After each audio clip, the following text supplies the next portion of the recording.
Kaspa has been on an absolute tear to the upside in the last month, with the token achieving almost 2x.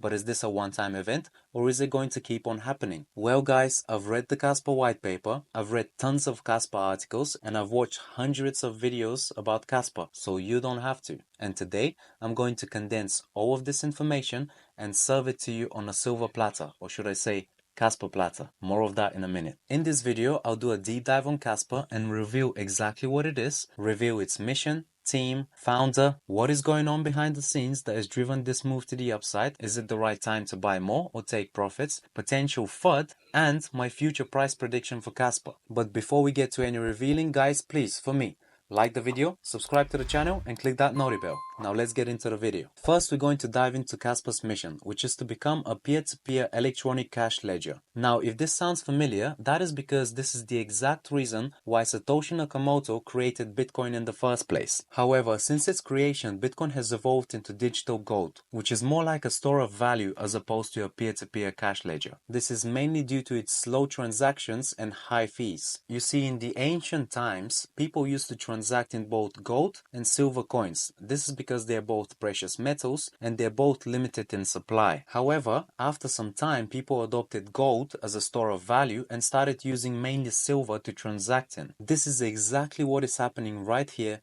right now. Bitcoin is being adopted as digital gold, and Kaspa is chasing that digital silver narrative. Kaspa literally means silver in Aramaic. If you're bullish on the digital gold narrative that Bitcoin fulfills, you have to be bullish on the digital silver narrative that Kaspa is trying to fulfill. Now guys, if you already subscribed, then you know who I am. You've seen my 330x portfolio video and you know that Kaspa is part of it. For those of you that don't, I'm Alex and I'm the only crypto guy on YouTube that is transparent enough to share his wallet addresses with you so you can see exactly what I'm buying and selling and hunt for those 100x gems. Continuing the transparency wave, these are the exact prices at which I bought and sold Kaspa. My first buy order was at 0.0067 Kaspa or 25x from here.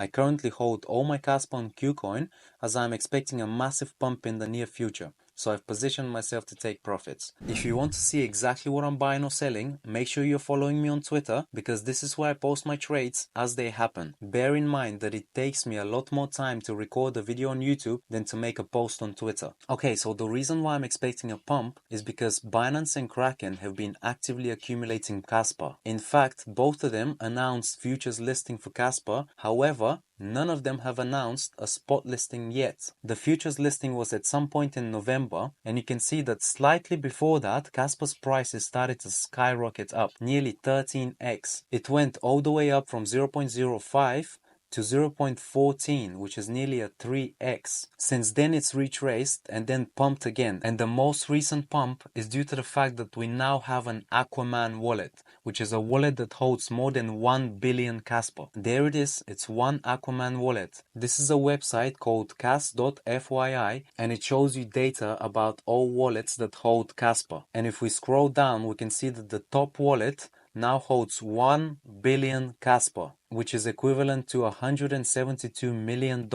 And if we go into the wallet, we can see who that wallet belongs to. Let's look at the most recent transaction. And we can see that there's been transactions coming in from Qcoin and going into Qcoin, which leads me to believe that this is a Qcoin wallet and Qcoin is just putting all of their Kaspa into one wallet. Now, as I've previously said, both Kraken and Binance have a futures listing for Kaspa. However, none of them have a spot listing. You see, Kaspa is a fair launch project with no team, marketing, or coin listing allocation, which means that if an exchange wants to list Kaspa, they need to buy Kaspa on the open market at market price. This is the beauty of a fair launch project, and every time they buy more Kaspa, Kaspa's price will pump. And although Kaspa has recently pumped nearly 2x, I'm still not taking profits. The reason why is because when Kaspa gets listed on a major exchange like Coinbase, Kraken or Binance, the users of that exchange will FOMO into this new shiny coin and start buying it. This is because the regular user of these major exchanges don't have access to decentralized exchanges or other exchanges apart from the one that they're using right now. And although this is a new coin for them, this coin could have been launched years ago. They just found out about it now and didn't do their research. Don't be like those guys. Do your research. In the beginning of the video, I said to you that Kaspa is trying to become digital silver, and we can see that that narrative is beginning to play out. Now, there is a lot of evidence for that, but I'm going to show you one that cannot be denied in any way. If we go on to CoinMarketCap and look at top store of value tokens by market capitalization, we can see that Bitcoin is number 1, then Bitcoin Cash, and number 3 is Kaspa. Now, technically, Kaspa is number 2 because Bitcoin Cash is just a fork of Bitcoin. That being said, Kaspa will not be digital silver until it takes its rightful place under Bitcoin by market cap, which means above Ethereum. And we can see that judging by market cap, Kaspa is currently ranked 25. This is why now is the perfect time to accumulate more Kaspa. It's going to get there. Now let's look at the team, the founder, and the company behind Kaspa's creation. Kaspa was initially designed by a research and development company called DAG Labs, with an investment from a venture capital called Polychain. However, since then, Kaspa has become a community project with no central governance, no business model, no allocation to the team, and no pre-mine.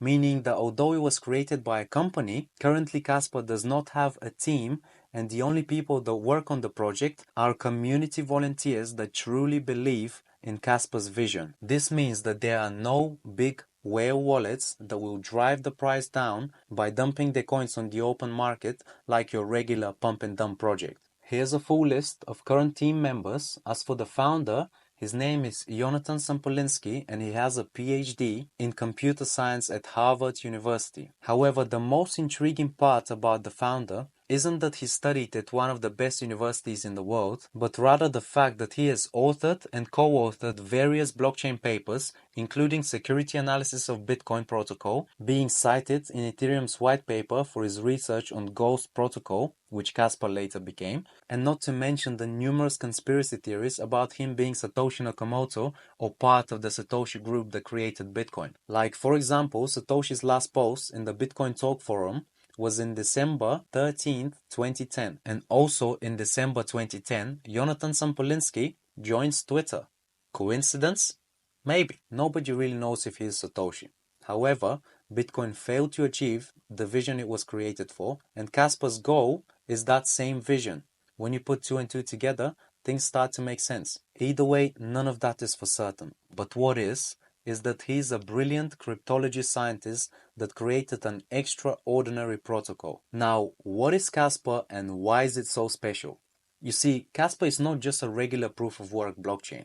In fact, Kaspa is not a blockchain at all. Kaspa is the first of its kind proof-of-work block DAG. More on that in a minute. Kaspa has very high transaction speed, very low fees, and a fixed max supply of 28.7 billion KAS. It also has subnetwork support, which allows for layer 2 solutions to be implemented, and as we established earlier, Kaspa is 100% decentralized, open source, and community managed. If that wasn't enough, which already makes it very unique, one-of-a-kind block DAG, then here comes the most interesting thing about this project. Kaspa claims to have solved the blockchain trilemma due to its ghost DAG mechanism. The trilemma states that currently blockchains are limited to only adopting 2 of the following characteristics. 1. Decentralization. This refers to having multiple points of control as opposed to 1, which would be very centralized. 2. Scalability. This is the ability for a blockchain to handle an increasingly growing amount of transactions. This is exactly what Bitcoin is struggling with, which forced it to become a store of value as opposed to a peer-to-peer transaction ledger. But not to worry, Kaspa is here to solve this. And 3, security. This is the ability of a blockchain to operate and defend itself from attacks, bugs, and other issues. Because if you can hack the blockchain and change the information in each block, you can give yourself an unlimited amount of coins, which will damage the ecosystem. The blockchain trilemma is something that not even Ethereum has managed to solve since its launch in 2015. And Vitalik himself has said that whoever solves the blockchain trilemma will be the winner in the crypto space. Now, without being too technical, I'm going to explain to you how Kaspa solves this. Going back to Bitcoin's problem with scalability, the reason why Bitcoin is not scalable is because it allows for 2 blocks to be mined at the same time. However, only one of them gets accepted by the network. This makes fees on the blockchain very high and transaction times very long. This is where the ghost DAG consensus mechanism comes into play. because it allows for multiple blocks to be mined and accepted at the same time without compromising on security. So, Kaspa is proof of work just like Bitcoin. Kaspa is as decentralized as Bitcoin and as secure as Bitcoin. However, it is much more scalable than Bitcoin, as it leverages the Ghost DAG protocol, which allows for faster and cheaper transactions. To put this into perspective, Bitcoin speed is 1 block every 10 minutes. Ethereum speed is 1 block every 10 seconds, and Kaspa speed is 10 blocks every second, with plans to increase this to 100 blocks per second. This is something that no blockchain has achieved until now. And these are the exact properties that allow Kaspa to become a peer-to-peer digital cash ledger. It's very important to note that Kaspa is not trying to replace the dollar. It's trying to replace the banking system. What does that mean? Well, it means that it's trying to replace the middle person in the banking system, which is the bank, so that monetary value can be transferred from one person directly to another via the blockchain, or in this case, the block DAG. Now you have to understand that it doesn't have to be the blockchain or the block DAG. Monetary value can be transferred via a digital photo of a cat or a dog or a text message. However, it is more convenient to do it via the blockchain because it is a mathematically sound digital database where past transactions cannot be altered. Okay, now let's look at Kaspa's roadmap. We can see that DAG-Knight consensus research publication has been completed. The TLDR is that when DAG-Knight is implemented, Kaspa's speed is not only going to be 10 blocks per second, but it's going to be as fast as the internet that it's operating from. This will be huge when it goes live. Mobile wallet development. This has been completed and launched. The mobile web wallet for Kaspa is called Caspium. Integrate Kaspa for use on Ledger. That has been completed and Kaspa is available on Ledger. Kaspa Rust language coding. Now this is currently being tested, and when completed, Kaspa will go from 10 blocks per second to 100 blocks per second. Bear in mind, guys, that Rust is the language that Ethereum uses, and when Kaspa integrates this, it will open the doors for layer 2 solutions to be implemented on Kaspa. The next one is upgrade consensus to follow the DAG-Knight protocol, currently in development. We already spoke about this and you know what it is. Now next one on the list is further increase blocks per second and transactions per second. For Bitcoin, the bus comes every 10 minutes. For Ethereum, the bus comes every 15 seconds. A lot better. For Kaspa right now, the bus comes about every second, but we also allow up to 18 blocks to occur at the same time. Once the Kaspa code is completed in Rust, high performance language, we may increase the block time to about 32 blocks per second. All of a sudden, your transaction is no longer waiting for a bus. There are 32 supercars arriving every second to collect passenger transactions and rocket them off. So they're going to double the amount of blocks processed at one time. Now you can see that this one is currently in development, but there are huge upgrades coming to Kaspa. Next one is archival node implements. This will allow for Kaspa to have a more thorough block explorer to revisit past transactions beyond Kaspa's pruning point. Currently, due to Kaspa's pruning mechanism, transactions on standard nodes can only be visited 3 days in the past. With archival nodes, this will no longer be an issue, allowing for more historical data sets to be retrieved. I'm no coding expert, but I like data, and this sounds like good news to me. And last one on the list is smart contracts. We can see that they're currently in the planning stage, but when implemented, smart contracts will bring all the DeFi hype that Ethereum and other protocols are experiencing to Kaspa. It will be big news for Kaspa. Now, before we move on to my price prediction, we need to discuss why Kaspa may underperform and possible FUD in the project. Now, the first point on my list is that Kaspa doesn't have smart contracts. Any network is better with smart contracts because it allows for companies to build decentralized applications on the blockchain. That, however, is not possible for Kaspa yet. As we already discussed, smart contracts are on the roadmap and the team will eventually get to building them. And although smart contracts will help the block DAG receive mass adoption a lot quicker, they're not actually necessary for it to achieve its mission, which is to become a peer-to-peer digital cash ledger. In fact, Kaspa, even in its current form, is much quicker than Ethereum. So one can argue that it can take its place just from a peer-to-peer transaction ledger perspective. Of course, Ethereum has many other use cases too, and if Kaspa wants to compete with Ethereum, it needs smart contracts. The second point on my list is that Kaspa is not quantum resistant. However, we have a few years until quantum computers emerge, let alone being used to hack blockchains or block DAGs. The TLDR is that usually when a blockchain becomes quantum resistant, it starts to use a lot more block space per transaction, as it needs to have these post-quantum signatures or keys to be introduced, which can significantly decrease the transaction speed of a blockchain. However, this is not true for a block DAG. Kaspa is highly scalable, and in fact, the blocks per second can increase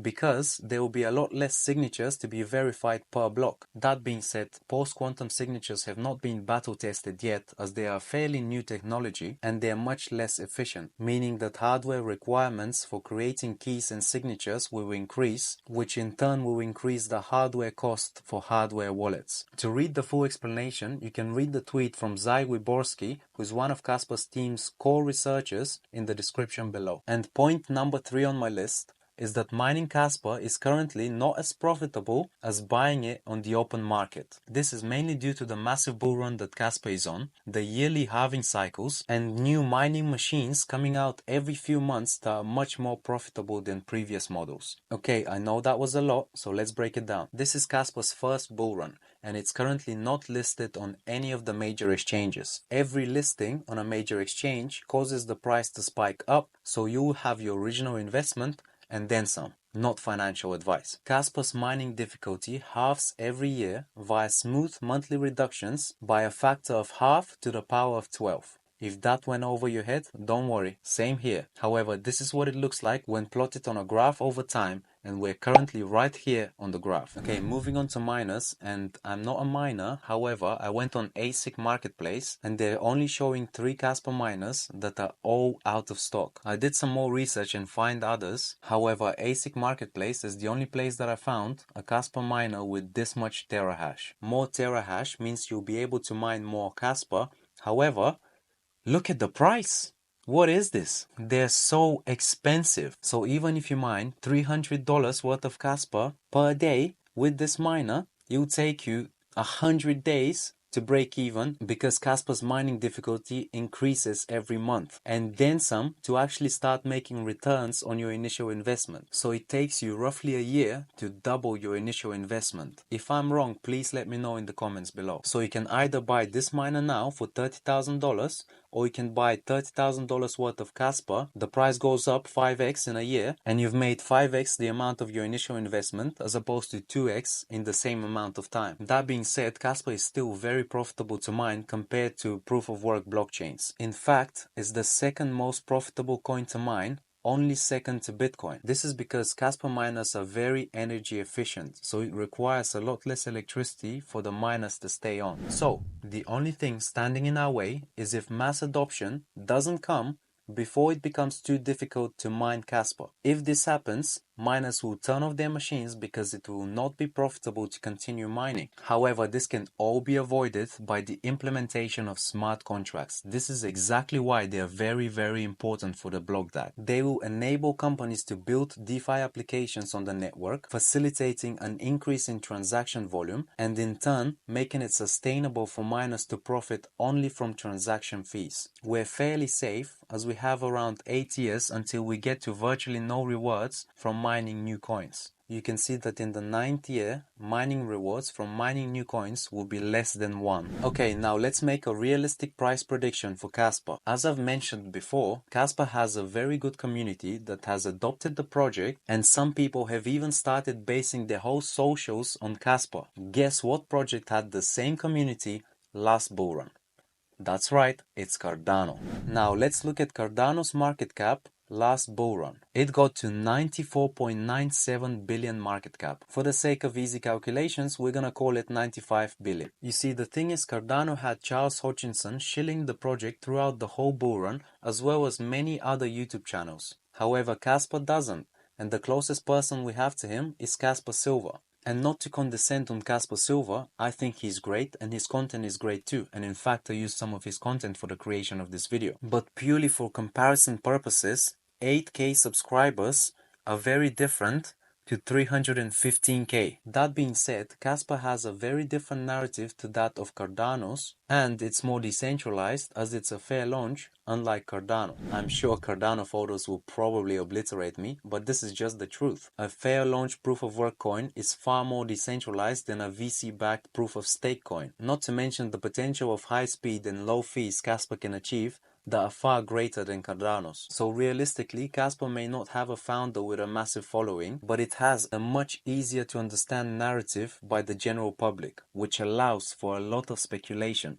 And we all know that crypto is all about speculation. So as a base case scenario, we can say that Kaspa can reach the same adoption level as Cardano did last bull run. Although in my opinion, this is still very conservative for Kaspa, but just for the case of this comparison, we're going to go with it. Right, so if Kaspa reaches the same market cap as Cardano, which is 95 billion, from its current market cap of 3.9 billion, that is 24x its current price, or roughly around $4. That being said, every crypto bull run is larger than the previous one. Last one was larger by a multiplier of 2.4. If this one is larger by a multiplier of 1.5 to 2, we can expect Kaspa to reach 150 to 200 billion market cap. Usually I would go with the conservative option. However, this is supposed to be the crypto super cycle because we have traditional finance entering the crypto space. So I'll be more open to go with the best case scenario, which is 200 billion. Okay, so now we have a base case, a conservative case, and a best case scenario. Understanding this, we know that this bull run, Kaspa can reach anywhere between 95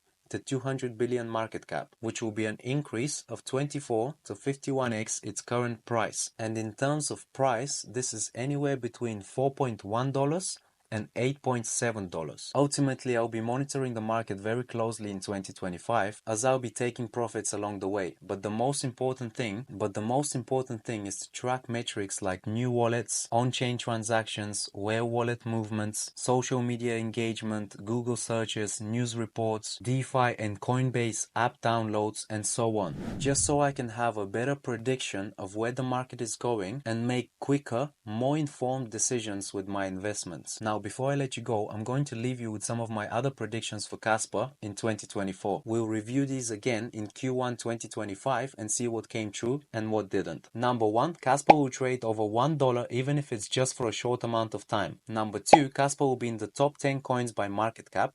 Number 3, Kaspa will reach a transaction speed of 100 blocks per second. Number 4, the team would have started working on smart contracts. And number 5, my portfolio will still be made up of at least 40% Kaspa. Okay, that's enough from me. Now I want to hear from you. What do you think Kaspa will do over the next year? Leave your predictions in the comment section down below. And if I missed anything, let me know. That's all for today. If you like the perspective I provide and what you've learned so far, make sure you subscribe and share this video with a friend so they can learn about it too. Enjoy the rest of your day or evening and see you in the next one.